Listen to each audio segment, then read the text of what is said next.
Tom founded FoodLink in the late 70s when he was an employee of Action for a Better Community, the Community Action Program, and he recognized that a lot of food was going to waste from manufacturers, from retailers. There was no mechanism to get it to people in need, and so this became an issue he wanted to solve. And the story goes that he went on the Eddie Meath show and he made an all-call to the community to donate excess food, both individuals and manufacturers. And he got a call that same day from Thomas's English Muffins saying, yeah, pull up, we'll load you up, we've got English muffins for you. And so he thought that they just meant his car, and he got his wood-paneled station wagon and he drove over there, and in fact they had truckloads of English muffins for him to share with agencies serving individuals. And so he ended up going back to ABC, commandeering a Head Start bus, a full yellow bus, bringing it back to Thomas's English Muffins and filling it, and that is what we call the start of FoodLink.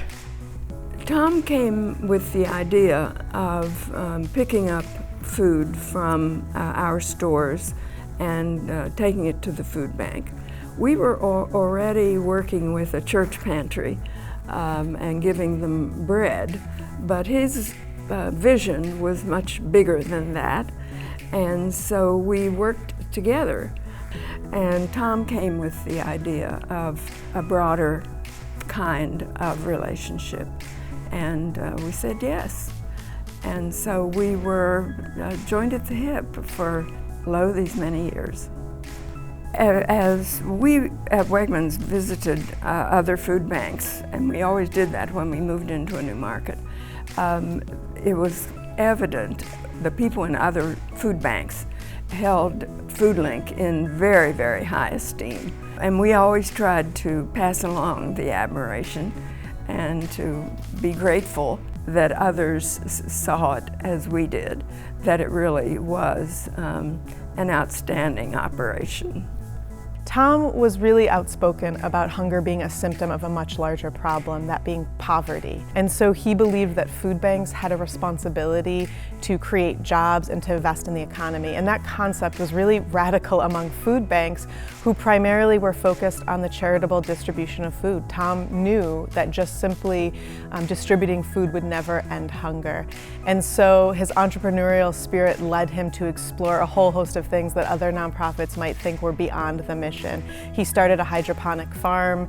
He created something called the Fulfillment Center, which was supported and endorsed by then Senator Hillary Clinton, which essentially helped local farmers to store and distribute their product. He had a number of failures, like many entrepreneurs do, in his attempts to, again, address the root causes of hunger, but he had a lot of successes too.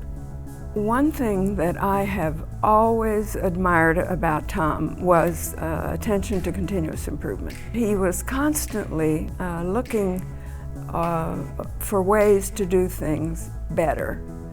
Sometimes better meant more efficient, other times maybe it meant that it would require an investment up front in order to do what was needed, but he was always looking for how to improve.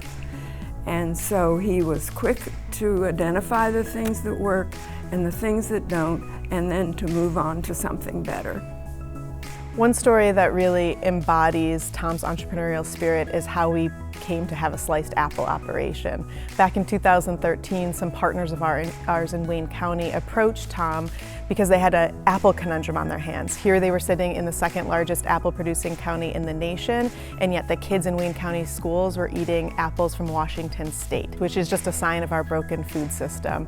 And so they wanted to figure out a way how to get local apples grown in the orchards outside their windows, into the classrooms there. Tom, knowing that we had a kitchen, without asking what it would take to manufacture these sliced apples and bag them, just said yes to the opportunity. And in fact, today we have a full sliced apple line that produces hundreds of thousands of cases of sliced apples for school children across the state of New York every single year. And it has a triple bottom line for our organization. It invests in the local economy, it creates new healthy access to foods for kids throughout New York State, and it helps to earn revenue to keep our operations sustainable. His true legacy, his true impact lies on his direct connections to individuals. He took chances on people. He believed that the most important thing was to put people first and to invest in them. He loved the energy of young professionals and he loved mentoring them. He met people in random ways and offered them a job at FoodLink, knowing that no one else would offer them a job based on their background. And I think the most obvious way Tom impacted this community is with the legacy that FoodLink has now, which we serve 200,000 families every single year. We help to make sure that they can make ends meet and keep the lights on and keep food in their cupboards. And that is because of Tom Ferraro. Over the past 40 years, millions of families have been impacted because of his founding of this organization.